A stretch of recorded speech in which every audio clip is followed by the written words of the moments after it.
네, 오늘은 다시 세우다 11번째 시간, 신앙교육이란 무엇인가 라는 제목으로 하나님 말씀을 나누겠습니다. 이번 주에는 굉장히 유쾌한 일이, 또 즐거운 일이 하나 있었습니다. 수학계 노벨상이라 불리는 필즈상을 프린스턴대 교수이고 또 한국인인 허준희 교수가 수상하게 되었습니다. 허준희 교수에 대한 많은 글들이 사실 언론을 통해서 나오게 되는데요. 볼 때마다 참 많은 생각을 하게 되는 것 같습니다. 이분은 한국에서 대학까지 나왔는데 수학을 그렇게 잘하지 못했던 것 같습니다.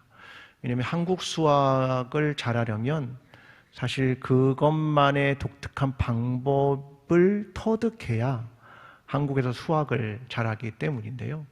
여러분, 수학을 옛날에 잘하셨습니까? 네. 수학 잘하기가 되게 어렵더라고요, 저도요. 네. 왜냐하면 한국 수학을 잘하려면 뭘 많이 하면 되는가 아마 알고 계실 텐데, 문제풀이를 결국 많이 해야 되고요. 짧은 시간 안에 많은 양을 풀 줄 알아야 사실 수학을 잘하게 되고, 또 공식은 달달달 외워야 또 수학을 잘하게 되고, 그런 수학이기 때문에 그럴 겁니다. 근데 이분은 그런 한국의 수학을 잘 못했던 것 같습니다. 자기를 표현하는 어떤 동영상에서 이런 글 하나를 제가 발견했는데요. 이렇게 말하더라고요. 만약 여러분이 무엇인가를 충분히 길게 생각한다면 이해가 되는 순간을 경험할 수 있을 겁니다. 여러분이 어떤 것을 충분히 길게 생각한다면 그게 이해되는 순간이 반드시 온다. 그 얘기를 하고 있는 겁니다. 이분이 상을 받은 데는 여러 가지 난제를 풀어서 그렇죠. 그 난제들은 짧은 순간에 풀 수 있는 건 아닌 것 같습니다. 오랜 시간, 충분히 긴 시간이 필요하고, 그것을 결국은 이해할 수 있게 된다. 그런 거죠. 저와 여러분의 인생에 난제들이 있으십니까? 어떤 게 조금 인생에서 풀기 어려우신 내용이라고 생각하십니까? 저는 그 중에 하나가 자녀 교육이라고 생각합니다. 특별히 신앙을 교육하는 건 그 중에서도 훨씬 어렵습니다. 여러분, 자녀 교육이 여러분의 인생에서 난제라고 생각하시는 분 한번 끄떡끄떡 해보십시오. 난제입니다. 이거 제 마음대로 되는 게 아니고 굉장히 오랜 시간 동안 거쳐야 되는 것 같고, 게다가 신앙을 가르치는 것이란 더더군다나 참 어려운 난제 같습니다. 여러분, 우리는 신앙교육을 어떻게 하면 좋을까? 내 자녀가 예수를 믿고 천국에 가면 될까?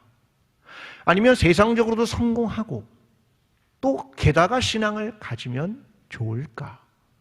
그러면 가치관의 충돌이 생기진 않을까?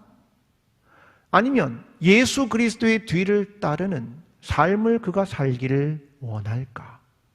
우리는 각자 우리의 자녀의 믿음과 신앙에 대해서 생각을 합니다. 근데 이런 신앙교육이 정말로 어려운 이유는 내가 수학을 가르치거나 과학을 가르치는 것과 다르기 때문입니다. 신앙은 가르치는 사람의 신앙과 그의 삶이 그대로 가르침을 받는 사람에게 영향을 주기 때문입니다. 내가 부모로서, 내가 선생님으로서 바르게 신앙을 가르치려면 무엇이 전제되어야 하냐면, 나는 그런 삶을 살고 있는가? 이것이 전제되어야 하기 때문에 이 신앙교육이 어려운 겁니다. 이것은 목회자도 다르지 않습니다. 오늘 내가 설교할 때 나는 과연 그렇게 살고 있는가? 이것이 설교자를 가장 괴롭히는 질문 중에 하나입니다. 오늘 여러분과 함께 우리의 다음 세대, 우리의 자녀들의 신앙 교육에 대한 그 이야기를 함께 나누어 보고자 합니다. 오늘 본문은 출애굽 때의 이야기, 특별히 유월절에 대한 이야기를 다루고 있습니다. 모세가 장로들을 부릅니다. 사람들에게 유월절 예식을 가르쳐야 합니다. 당신들은 가족대로 어린 양을 잡아 그 피를 우슬초에 찍어서 임방과 좌우 문설주에 바르십시오. 그리고 그 밤에는 아무도 그 집을 나오지 못하게 하십시오. 그러면 여호와께서 그곳을 지나가시다가 그것을 넘어가게 될 것입니다. 이것을 영원히 지키는 규례로 삼으십시오. 만약 어느 날 당신의 자녀가 이것을 묻는다면, 이 예식이 무슨 뜻입니까? 라고 묻는다면 이건 여호와의 유월절 제사이며 우리를 구원하신 하나님의 일입니다. 이걸 자녀들에게 가르쳐 주십시오. 그때 백성이 머리 숙여 경배하고 돌아가서 그대로 행했다. 이것이 오늘 본문 전체의 이야기입니다. 여러분, 오늘 살아가는 우리 모두에게 한국 교회에서 가장 큰 위기가 무엇이냐고 묻는다면 우리는 그 위기의 첫 번째로 꼽을 것은 다음 세대입니다. 다음 세대가 과연 복음과 신앙을 받아들이고 있는가라고 하는 이야기이겠죠. 이것은 마치 기후변화와 똑같아서 아무리 거기에 대한 이야기를 해도 쉽게 피부에 와닿지 않는 것이 사실입니다. 여러분, 이것이 얼마나 큰 위기인지 우리 교단의 예를 좀 들어보겠습니다. 2011년부터 2020년까지 교회학교 아이들의 통계입니다. 영아부는 21,429명에서 12,035명으로 줄었습니다. 10년 동안 반토막 난 겁니다. 유치부는 64,731명에서 42,230명, 3분의 1이 줄었습니다. 중고등부는 다를 거라고 생각하십니까? 18만 명 정도에서 10만 9천 명으로 줄었으니 약 40%가 줄어든 겁니다.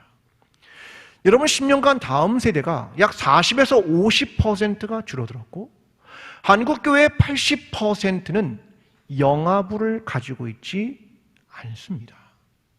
그러니까 어린아이들이 교회에 없다, 이것을 의미하는 말입니다. 이 말은 교회의 미래에 대한 이야기를 하고 있는 것입니다. 제가 지난 5월 달에 우리 노회에 있는 한 시골에 있는 목사님과 만날 기회가 있었습니다. 근데 그분이 시골에서 목회를 하니까 연세가 많으신 어른들만 계시다면서 하는 얘기가 이런 거였습니다. 저는요, 5월 달에 설교하는 게 제일 힘듭니다. 5월 달에 설교하는 거요? 5월 달에 무슨 징크스가 있으십니까? 그랬더니 이렇게 얘기한 겁니다. 여러분, 5월 첫째 주가 무슨 주일입니까? 어린이 주일. 근데 그 교회에 어린이가 없습니다. 뭘 설교하겠습니까? 어려운 거죠. 두 번째 주는 무슨 주일입니까? 어버이 주일. 그 교회는 어버이만 있고 섬길 젊은 사람이 없는 겁니다. 그럼 누가 누구한테 섬기십시오를 어떻게 말하냐는 거죠. 다 어버이는 다 어버이끼리 섬기는 겁니까? 이게 어려운 거죠. 세 번째 주일은 이런 날이 있습니다. 부부의 날. 21일이잖아요. 둘이 하나가 되는 날. 근데 남편들은 하나님이 조금 일찍 부르셔서 다 가셨고 자매님들만 남아 계신 겁니다. 근데 내가 지금 설교해야 되는 건 부부에 대한 이야기를 해야 되는데 하기가 어려운 겁니다. 제가 그 얘기를 들으니까 참 웃프다 이런 생각을 합니다. 어떻게 참 웃기기도 한데 너무 슬프다. 이게 동시에 느껴지는 것이 사실이었습니다. 여러분, 우리 교회에 아이들이 있습니까? 없습니까? 모르십니까? 옆에 교육관에 가보셔야 아시나요? 우리에게 아이들이 있죠. 그 아이들이 얼마나 소중한 존재임을 느끼셔야 한다는 겁니다. 그 아이들이 우리의 미래라는 거죠. 여러분, 우리같이 중대형 교회들이 해야 하는 거룩한 소명이 하나 있습니다. 다음 세대가 80%가 없다니까요. 교회 학교가 존재하지 않는데 이 중대형 교회들은 교회 학교를 가지고 있다라고 하는 이 말은 뭐냐면 하나님이 우리에게 이 거룩한 소명을 주신 것입니다. 이걸 깨닫고 알아야 한다는 겁니다. 우리는 그 다음 세대가 인격적으로 하나님을 만나고 평생 하나님을 떠나지 않고 그들이 예수 그리스도의 뒤를 따르는 삶을 살게 되는 것, 그것을 우리가 품고 이 소명에 응답하는 삶을 살아야 합니다. 이것을 의미하는 말입니다. 오늘 본문은 그 책임이 누구에게 있는가, 거기에 대한 걸 명확하게 합니다. 자, 본문 21절입니다. 모세가 이스라엘 모든 장로를 불러서 그들에게 이르되 너희는 나가서 너희의 가족대로 어린 양을 택하여 유월절 양으로 잡고. 자, 모세가 유월절 규례를 가르쳐주기 위해서 누구를 불렀습니까? 모든 장로들. 자, 이건 직분에 대한 이야기가 아니라 아직 뭐 그런 조직이 있는 게 아니니까 모든 어른들, 나이가 든 리더들, 그들에게 모세가 유월절의 규례를 가르치는 겁니다. 너희는 가족대로 양을 잡아라. 그리고 그 다음 절에 이렇게 말합니다. 우슬초 묶음을 가져다가 그릇에 담은 피에 적셔서 그 피를 문 임방과 좌우 설주에 뿌리고 아침까지 한 사람도 자기 집 문 밖으로 나가지 말라. 양을 어디서 잡으라는 말이냐면 사실 집에 있는 그 문지방에서 잡으라는 말입니다. 그리고 그걸 우슬초에 찍어가지고 임방과 좌우 문설주에 발라야 한다. 그러면 너희가 집 밖으로 나오지 않으면 멸망시키는 자가 오다가 집을 넘어가게 된다. 그러면서 24절에 이렇게 말합니다. 너희는 이 일을 규례로 삼아 너희와 너희 자손이 영원히 지킬 것이니. 언제까지 지키라고요? 영원히. 이건 너희의 지킬 규례다. 의무야. 명령이야. 너희의 자녀에게 이걸 가르치다 라고 하는 얘기입니다. 사실 저는 설교를 준비하면서 많은 반성과 회개의 시간을 가졌습니다. 저는 전공이 원래 기독교 교육이고 교육 목회를 하고 싶은 게 저의 꿈입니다. 제가 처음에 교회에 와서 청년들도 자주 만나고 또 아이들도 가서 만나고 또 중고등부 애들도 만나고 그래서 만나면 대충 이 아이가 누군지 조금씩 알았습니다. 저희도 얼굴 알고 서로가 인사도 잘 할 수 있는 그런 일들을 했었습니다. 근데 8년이 지나고 보니까 제가 알았던 청년들은 이미 다 결혼을 해가지고 이제 애를 낳아서 데리고 왔습니다. 제가 아는 청년들 숫자가 옛날만큼 많지가 않다는 사실, 내가 아는 어린이들이 생각보다 많지 않다는 사실을 생각하고 많은 반성을 하게 되었습니다. 여러분 중에 우리 교회 학교에 있는 어린아이의 이름을 몇 명쯤 알고 계십니까? 여러분은 아이들이 몇 명 나오느냐 이거 말고 그 한 명의 이름과 그 아이를 알고 계신가? 그것에 대한 질문을 함께 해보고 싶습니다. 여러분, 우리 교회는 정말 다음 세대를 위해 좋은 교육자를 모시기 위해 애를 씁니까? 아니면 좋은 교사들, 그들이 헌신하고 있습니까? 여러분, 정말 우리에게 중요한 것은 무엇이겠습니까? 여러분, 하나님께서 우리에게 주신 소명이라는 걸 잊어서는 안 되는 것 아니겠습니까? 과연 그들에게 우리는 또 무엇을 가르쳐야 하는 겁니까? 23절이 이렇게 말합니다. 여호와께서 애굽 사람들에게 재앙을 내리려고 지나가실 때에 문임방과 좌우 문설주의 피를 보시면 여호와께서 그 문을 넘으시고 말하는 자에게 내 집에 들어가서 너희를 치지 못하게 하실 것임이니라. 자, 이 23절에 주어가 있습니다. 누굽니까? 여호와께서. 여호와께서 너희를 구원하신다. 그 이야기를 하고 계신 거잖아요. 자, 그러니까 우리는 뭘 가르치자는 겁니까? 삶의 주어를. 누가? 여호와께서. 예수 그리스도가 우리의 구원자이십니다. 우리의 삶의 주인은 하나님입니다. 이걸 가르쳐라 라고 하는 얘기하고 똑같은 것 아니겠습니까? 우리는 삶의 주인이 내가 아니라, 나의 이익이 아니라 구원이 하나님으로부터 온다는 사실을 그들에게 가르쳐야 한다는 것을 이야기합니다. 초대교회는 중요한 축들이 몇 개 있었습니다. 그 중에 하나가 뭐냐면 선교, 예배 이런 것도 있지만 교육입니다. 이게 디다케라고 말합니다. 시리아 지역에 약 100년 정도의 한 교회의 규례서가 발견되었습니다. 이 규례서가 디다케의 내용을 담고 있습니다. 그 책의 이름은 12사도의 가르침입니다. 근데 거기에 이런 부분이 기록되어 있습니다. 내 아들이나 딸에게는 손을 떼지 말고 어릴 적부터 하나님에 대한 두려움을 가르쳐라. 저게 무슨 말입니까? 내 아들과 딸에게 뭘 가르쳐라? 하나님 경외하는 법을. 평생 하나님 경외하는 법을 가르쳐라. 어떻게 하지 말아라? 손을 떼지 말아라. 그게 벌써 고대 교회와 초대 교회가 가지고 있었던 교육에 대한 생각이었습니다. 사랑하는 성도 여러분, 우리의 다음 세대, 우리의 자녀들, 그들에게 손을 떼지 않으며 하나님이 우리의 인생의 주인님과 그가 구원자임과 그를 경외하는 법을 가르치며 우리에게 맡기신 거룩한 소명에 응답하는 저와 여러분의 신앙이 되기를 간절히 기도합니다. 여러분, 6월절 예식을 옆에서 본 아이들이 질문을 합니다. 자, 26절입니다.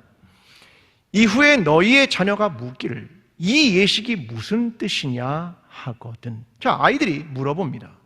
6월절의 예식을 보고 이게 무슨 뜻입니까? 라고 물어본다는 거죠.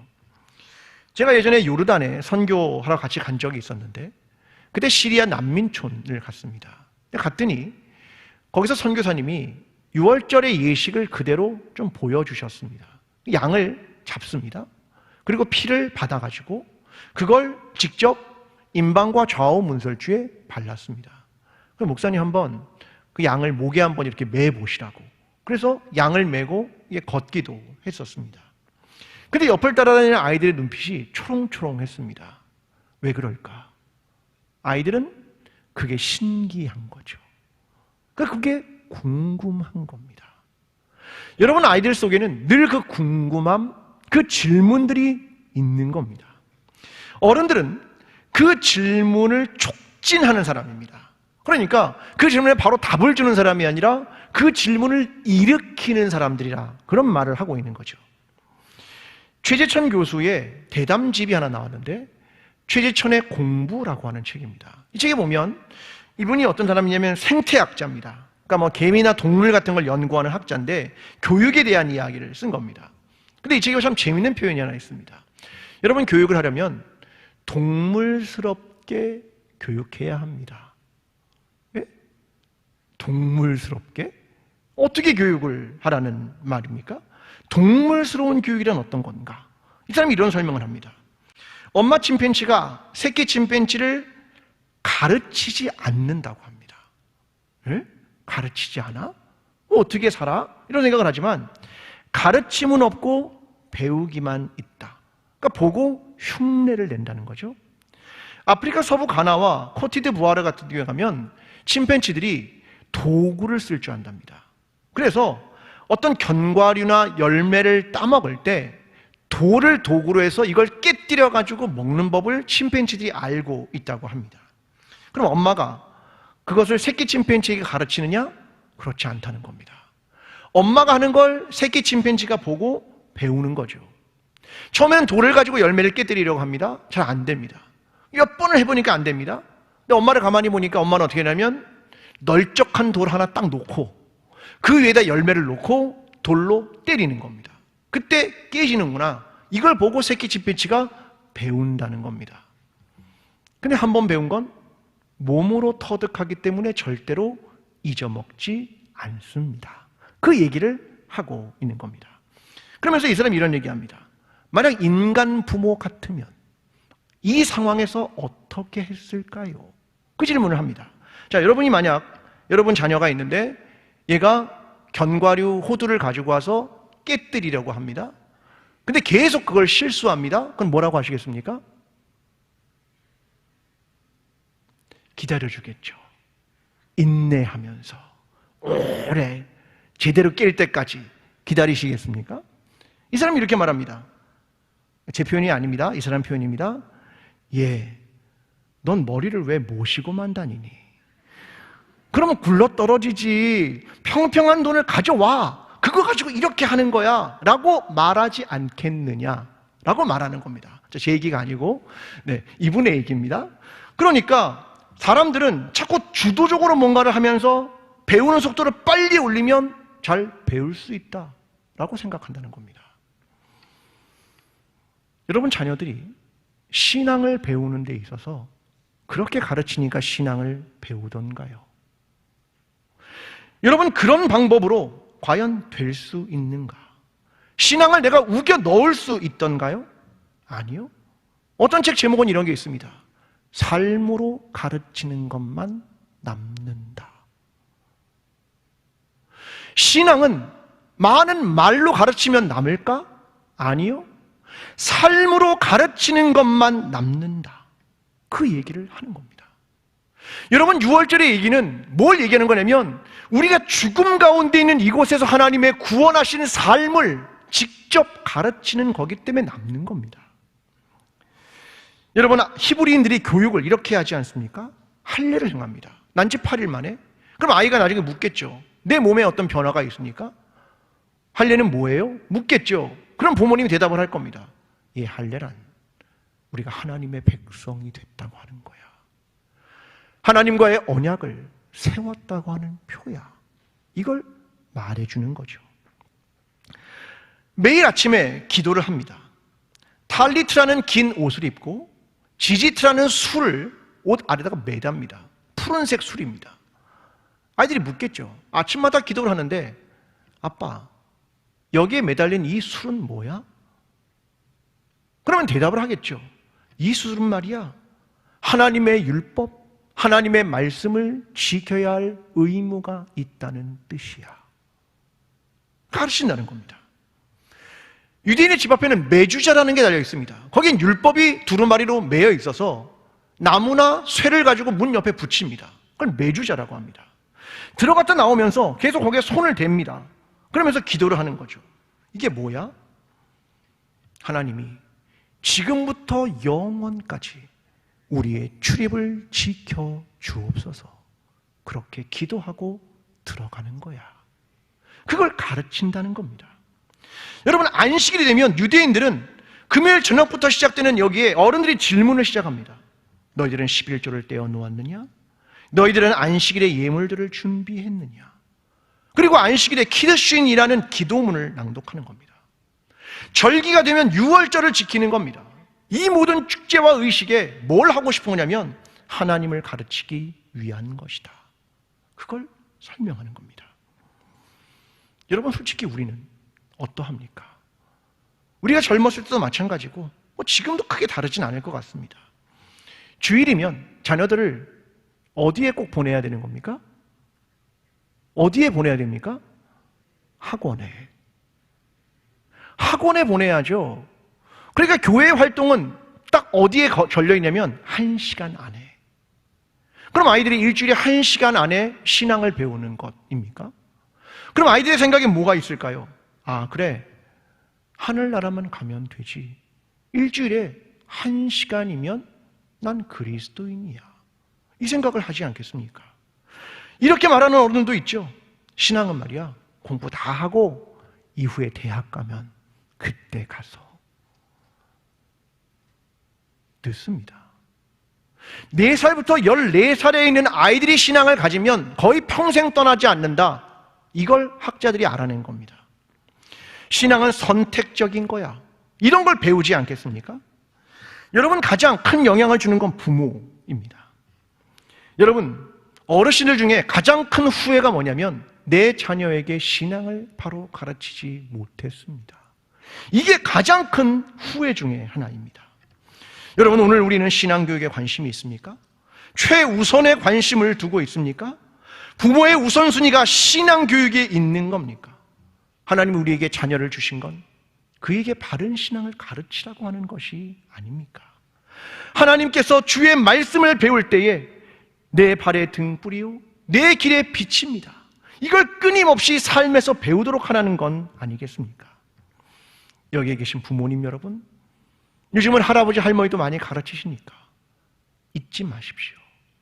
우리의 최우선은 아이들에게 신앙을 가르치고 하나님을 경외하는 법을 가르치는 것입니다. 여러분, 이 거룩한 소명을 잊지 않으며 우리의 자녀들에게 우리의 하나님과 신앙과 그의 구원과 하나님을 가르치게 되는 저와 여러분의 신앙이 되기를 간절히 기도합니다. 여러분, 그러면 이런 질문을 할 수 있죠. 교육은, 신앙교육은 다음 세대에만 하는 겁니까? 아니요.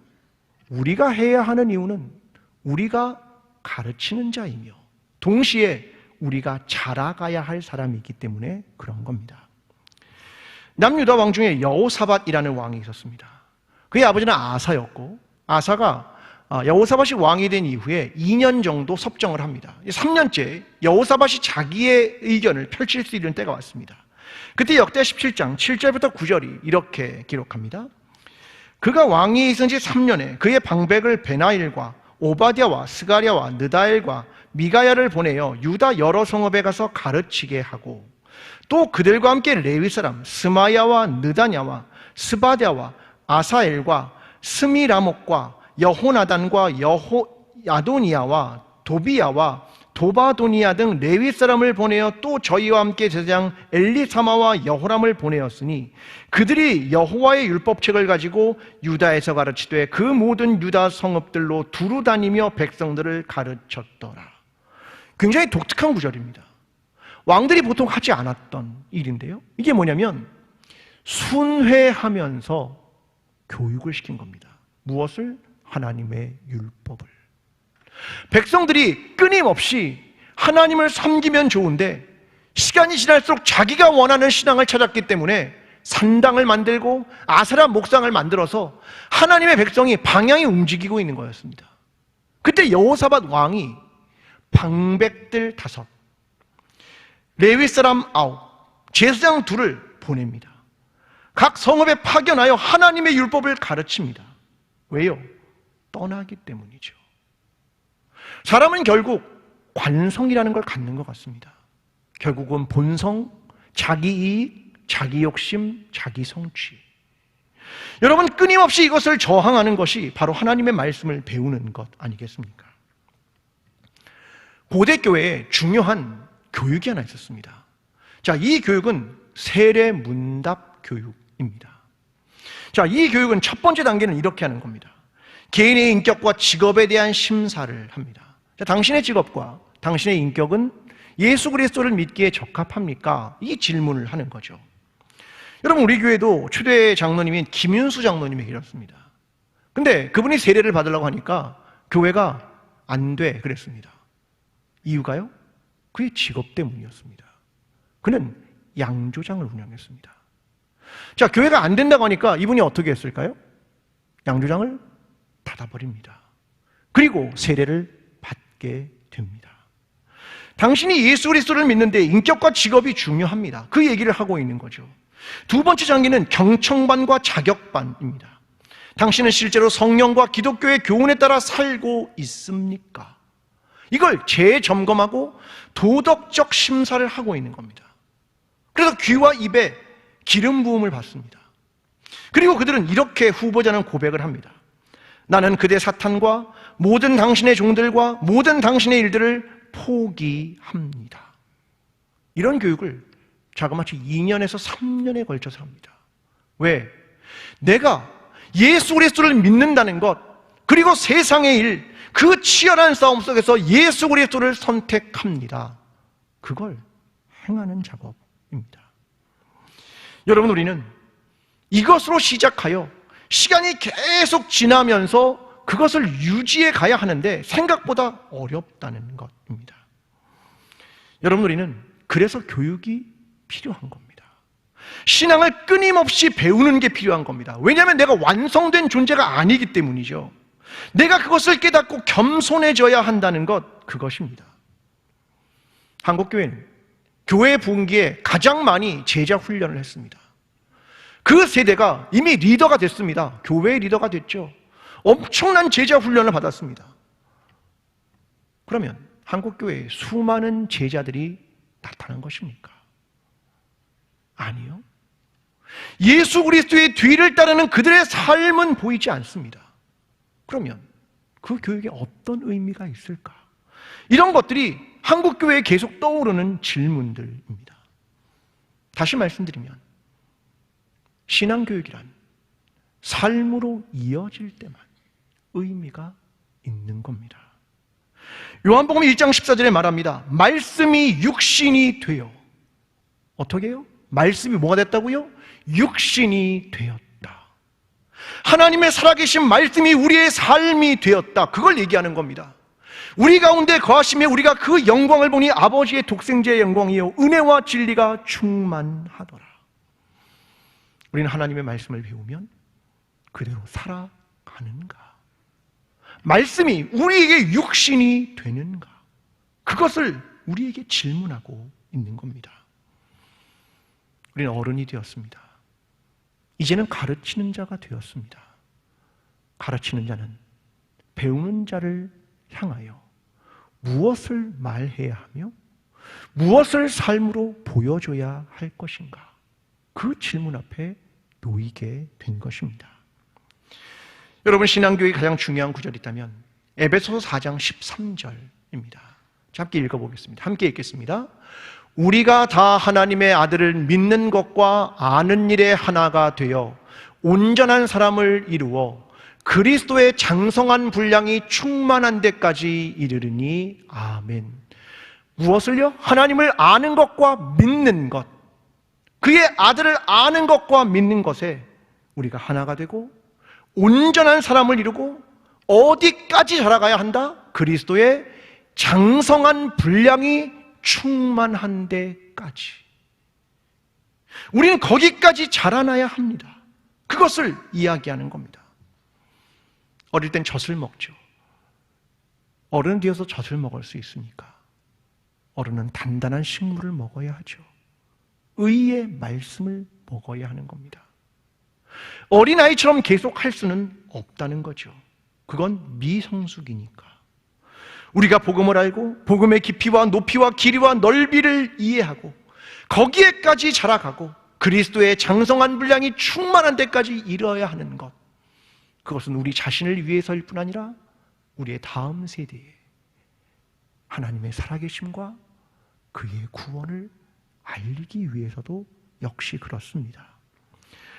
사랑하는 성도 여러분, 하나님이 우리 교회에 주신 거룩한 소명은 다음 세대를 살리는 것입니다. 그건 우리 시대에 주어진 거룩한 소명입니다. 이 일을 위해 오늘 우리 자신이 자라고 성숙하고 하나님의 말씀을 공부하고 그리고 그대로 살아내는 삶을 살아가므로 하나님께서 맡기신 거룩한 소명에 응답하며 함께 그리스도의 장성한 분량에까지 성장하게 되는 저와 여러분 광주 제1교회가 되기를 간절히 축원합니다. 기도하겠습니다. 사랑하는 하나님 아버지, 오늘 우리에게 거룩한 소명을 주셨습니다. 다음 세대, 그들에게 복음과 예수 그리스도의 생명과 하나님의 구원과 주를 경외함, 그것을 전달하라는 것입니다. 우리 모두가 이제 가르치는 자가 되었습니다.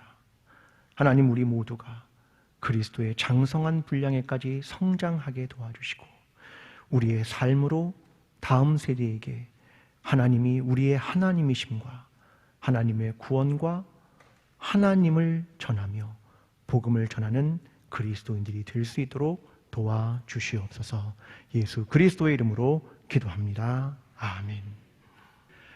사랑하는 광주제일교회 성도 여러분, 하나님께서 우리에게 거룩한 소명을 주십니다.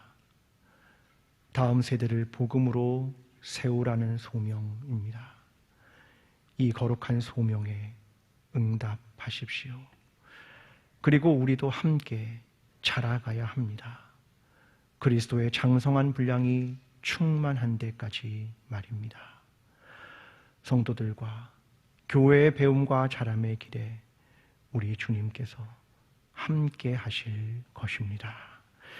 이제는 말씀이 육신이 되어 우리 가운데 거하시는 예수 그리스도의 은혜와 자람을 위해 은혜를 베푸시는 하나님 아버지의 사랑과 오늘도 성숙하기를 원하시며 우리의 길을 인도하시는 성령님의 역사가 다음 세대를 향한 거룩한 소명에 응답하며 오늘 우리도 그리스도의 장성한 분량까지 자라기를 소원하는 모든 예배자들과 광주 제1교회와 나라와 민족 위에 지금부터 영원까지 함께 하시기를 간절히 축원하옵나이다. 아멘.